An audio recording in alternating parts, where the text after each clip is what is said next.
umano ng magnanakaw ang VIP room na inokupahan ng isang US military personnel na kinilalang si Senior Sergeant Emerson Kevin MacArthur sa Greenland Leisure Suites sa Cabanatuan City.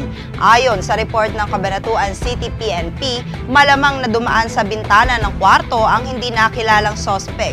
Tinangay ng magnanakaw ang 17,000 pesos na cash, dalawang Apple iPhone 4S cellphones na nagkakahalaga ng $1,200 bawat isa at isang Sony digital camera na nagkakahalaga ng $800.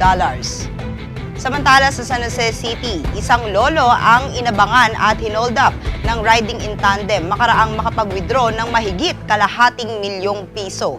Base sa investigasyon ng San Jose City PNP, kadarating lang ng biktimang si Ernesto Chu sa kanyang bahay sa Barangay Crisanto Sanchez galing sa bangko at ipaparada na sana nito ang sinasakyang Toyota Grandia sa harap ng kanilang gate nang dalawang hindi nakilalang kalalakihan ang tumapat sa mga pintuan ng sasakyan.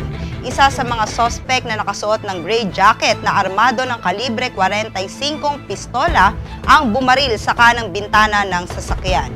Samantala, ang isa pa ay siyang kumuha ng maliit na bag ng biktima na naglalaman ng cash na kanyang winidraw na nagkakahalaga ng 550,000 pesos.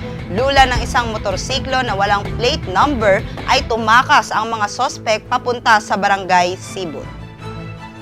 Paalala po sa ating mga kaibigan, lagi po tayong maging alerto at mag-ingat dahil ang krimen ay nangyayari kahit saan, kahit kailan. Ako po ang inyong bantay krimen, Clarissa Divisman.